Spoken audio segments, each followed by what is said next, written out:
لو تناهيتم إلى سر الحياة وصنعتم كائنا حيا نرى. والذین یکنزون الذهب والفضة، فرمایا جو لوگ سونے اور چاندی کو جمع کر کے رکھتے ہیں اور اس کو اللہ کی راہ میں خرچ نہیں کرتے، ان کو دردناک عذاب کی خوشخبری سنا دیں. یوم تقوی بہا جباہہم وجنوبہم وظہورہم، ان کی پیشانیوں کو اور ان کے چہروں کو داغا جائے گا اسی سونے اور چاندی کو جلا کے. اس لیے بھائی سونا اکثر خواتین کے پاس ہوتا ہے، اس کی زکوٰۃ نکالا کرو. زکوٰۃ کے مسائل پر میرا پورا ایک کلپ ہے. آج کل ایک اور مسئلہ بیان کرنا شروع کر دیا ہے کہ جو استعمال کا زیور ہے اس پہ زکوٰۃ نہیں ہوتی. اور ایک تو بڑا مسئلہ یہ ہے کہ جب ان کی کوئی ذاتی رائے ہوتی ہے تو امام حنیفہ کو رگڑے بغیر ان کا کو سکون ملتا نہیں ہے. آپ کی اپنی ذاتی رائے آپ بتا دو بھائی ہماری ذاتی رائے ہے کہ استعمال کی چیزوں پہ زکوٰۃ نہیں ہوتی، لہذا زیور پہ زکوٰۃ نہیں ہے. لیکن بعض لوگوں کو، سب کی بات نہیں کر رہا، جب تک رگڑے نہیں لگائے نا حنفیوں کو، ان کو سکون اور چین نہیں ملتا. تو اختلافی مسئلے کا آپ اپنی رائے اعتدال سے بیان کریں. جس نے عمل کرنا ہے کرے، نہیں کرنا نہیں کرے، جو آپ کو فالو کرتا ہے کر لے گا.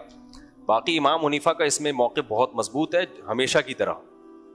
وہ موقف یہی ہے حناف کا موقف کہ استعمال کا سونا یا چاندی اگر استعمال کا بھی ہو اس پہ بھی زکوٰۃ ہوگی. اور اس بارے میں صحیح حدیث ہے، نبی صلی اللہ علیہ وسلم کے پاس کچھ خواتین آئیں، ان کے ہاتھ میں سونے کے کنگن تھے. آپ نے فرمایا اس کی زکوٰۃ ادا کرتی؟ انہوں نے کہا نہیں. فرمایا تم یہ چاہتی ہو کہ قیامت کے دن اللہ اس کے بدلے میں آگ کے کنگن پہنائے؟ تو وہ استعمال ہی کا زیور تھا جو ہاتھ میں پہنا ہوا تھا. اور اس کی عقلی دلیل کیا ہے؟ سونا اور چاندی کو شریعت کرنسی مانتی ہے، سمن مانتی ہے. آپ اس کو جیسے ڈالر کا نوٹوں کا ہار بھی آپ اگر پہن لو گے نا تو یہ نہیں کہہ سکتے وہ ڈالر استعمال میں آ رہے ہیں بھائی، وہ کرنسی ہے. تو یہ جو ہے نا سونا اور چاندی، یہ خلقتاً سمن نہیں ہے، یہ قدرت نے ان کو بنایا ہی سمن. سمن کسے کہتے ہیں؟ جب بھی ہم خرید و فروخت کرتے ہیں ایک چیز مبی ہوتی ہے جو ہم خرید رہے ہوتے ہیں، اور دوسری طرف سے جو پیمنٹ کر رہے ہوتے ہیں وہ کیش جسے ہم کہتے ہیں، اس کو سمن کہتے ہیں، جو اس کی قیمت میں ہم دے رہے ہیں. تو پہلے زمانے میں جو سمن ہوتا تھا، ڈالر اور روپے تھوڑی ہوتے تھے، سونے اور چاندی ہی کے سکے ہوتے تھے. تو سونے اور چاندی کو شریعت نے سمن مان لیا ہے. اب آپ اس کو زیور بنا کے گلے میں ڈال لو یا چوڑیاں بنا کے پہن لو، ٹھیک ہے، عورت کی فطرت ہے پہنے، لیکن اس سے اس کی سمنیت باطل نہیں ہوگی. لہذا یہ استعمال کے بھی ہو تو بھی، ہاں باقی استعمال کی چیزوں پہ زکوٰۃ نہیں ہوتی. تو اللہ نے اس میں شدید وعید سنائی ہے. ایک اور اہم آیت ہے اس بارے میں، یا ایھا الذین آمنوا ان کثیرا من الاحبار والرہبان، اے ایمان والو بہت سے یہودی عالم اور بہت سے عیسائیوں کے مذہبی رہنما لیأکلون اموال الناس بالباطل، لوگوں کا مال ناحق طریقے سے کھاتے ہیں. اس سے پتہ چلتا ہے کہ مذہبی لوگوں کا پبلک کا مال اڑانا یہ پرانا مسئلہ ہے. یہ صرف آج امریکہ کینیڈا میں میرے ساتھ نہیں ہوا. میں نے بتایا تھا نا کیسے میرے نام پہ مذہبی لوگوں نے ٹکٹ لگا کے مجھے ناشتے کرائے. میں سمجھ رہا ہوں یہ لوگ مجھ پر مہربان ہو گئے، مجھے انڈے پراٹھے کھلا رہے ہیں. پتہ چلا اس انڈوں پہ بھی ٹکٹ لگا ہوا ہے. جو مفتی صاحب کے ساتھ ناشتہ کرے گا $50، اور اس میں ہوٹل والے کا بھی کمیشن اور فلانے کا بھی کمیشن. اس طرح سے مجھے نچوڑا گیا. سب نے نہیں، بہت سے لوگوں نے. میں منع کر رہا ہوں بھائی، میں چندہ نہیں کروں گا. میرا بیان 1 گھنٹہ لیٹ شروع کرایا جا رہا ہے. آنے سے پہلے بندے نے دبا کے لوگوں سے ڈالر نچوڑے، اور اس بندے کے بارے میں پتا چلا، امریکہ کی بات کر رہا ہوں، کہ یہ بیچارہ بے روزگار تھا، اس کو سمجھ میں نہیں آ رہا تھا. امریکہ آ گئے لیکن ویسے کے ویسے ہی ہیں. تو پھر یہ گیا درس نظامی کی ڈگری حاصل کی اس نے. یہ ایسا بھی طریقہ ہے، میں آپ کو بتا رہا ہوں، آپ لوگ بھی کر سکتے ہو حرام جہنم میں جانے کے لیے. تو اس نے کیا کیا، پھر وہاں مورگیج پہ اپنے نام پہ مسجد خریدی. مورگیج پہ، ایک تو سود پہ، اور مسجد بھی اپنے ذاتی نام پہ مسجد خریدی. پھر لوگوں سے چندہ بٹورنا شروع کیا. کوئی حساب و کتاب لینے والا نہیں ہے. کروڑوں روپے چھاپ لیے اور دے دنادن. سمجھ رہے ہو؟ پھر مشہور لوگوں کو بلا کے تقریریں کروا کے الگ پیسے بٹورے جا رہے ہیں. تو میرے بھائی یہ چل رہا ہے مارکیٹ میں. سارے ایسے نہیں ہیں، ساری مسجدیں ایسی نہیں ہیں، سارے مدرسے ایسے نہیں ہیں، لیکن ایسے ہیں بھی. ٹھیک ہے نا، ایسے ہیں بھی. بہت دیکھا ہے ہم نے اس طرح مختلف جگہوں پہ جا کے ٹریولنگ کے بعد. یہاں بھی ہوتا ہے، بہت بندے مل رہے ہیں. تو اللہ تعالیٰ فرماتے ہیں عامل لوگ دیکھو نا کیسے لوگوں کا مال سرسوں کے تیل کے فضائل کو سنا کے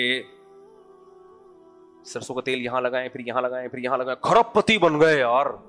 جو سرسوں کے تیل نکال رہی ہے نا کمپنی, اس کے پاس اتنا پیسہ نہیں ہے,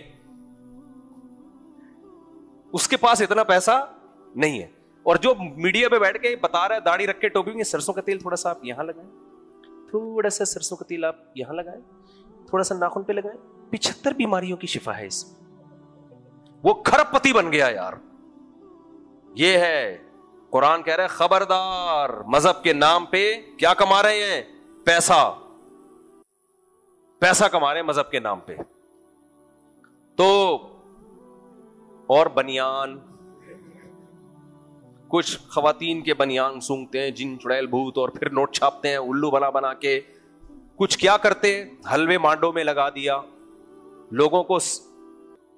ہم تو محرم میں بھی سوکھے سوکھے, سفر میں بھی سوکھے سوکھے, ربیع الاول میں بھی سوکھے سوکھے. ایسا ہی ہے کہ نہیں ہے؟ کیا مطلب ہمیں کیا نبی سے محبت نہیں ہے؟ معاذ اللہ. کوئی مسلمان سوچ سکتا ہے نبی سے محبت کے بغیر تو ایمان ہی قبول نہیں ہے. لیکن ہم پھر بھی کیا ہیں؟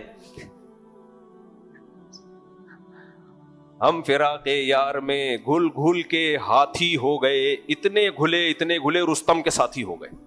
یعنی نبی یعنی محبت میں جو ہے بجائے تو کسی بھاری جسم والے عالم سے بدگمان نہیں ہونا چاہیے. میں بار بار یہ بات کہتا ہوں, کچھ لوگ بہت کم کھاتے ہیں پھر بھی وزن بہت زیادہ ہوتے ہیں, تو نیچرل ہے, قدرت کی طرف سے ہوتا ہے. لیکن ہم لوگ کتنا مذہبی رسومات کے نام پہ کھاتے رہتے ہیں. تو اللہ فرماتے ہیں لَيَأْكُلُونَ أَمْوَالَ النَّاسِ بِالْبَاطِلِ. استخارے نکال کے کتنے مولوی ہیں جو لوگوں سے پیسہ کھا رہے ہیں. لوگ کہتے ہیں وہ تو فری میں استخارہ نکالتے ہیں, وہ الو بنا رہا ہے. اس کو پتا ہے جب میں استخارہ نکال کے دوں گا تو پرلے درجے کا بغیرت ہوگا کہ ہدیہ نہ دے, لہذا کچھ نہ کچھ تو یہ مجھے دے گا. حالانکہ حدیث میں تو نہیں ہے کوئی استخارہ نکلتا بھی ہے کہیں. اس دن ایک بریلوی عالم کا بیان سنا, بڑا اچھا بیان کیا, مجھے بڑی خوشی ہوئی. وہ بالکل وہی بات کر رہے تھے جو میں کر رہا ہوں, مجھے بڑی خوشی ہوئی.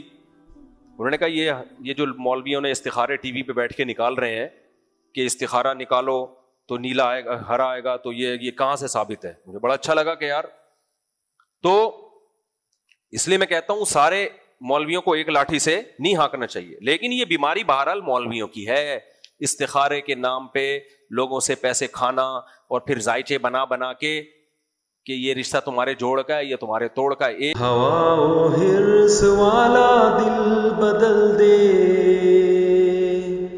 میرا غفلت میں ڈوبا دل بدل دے.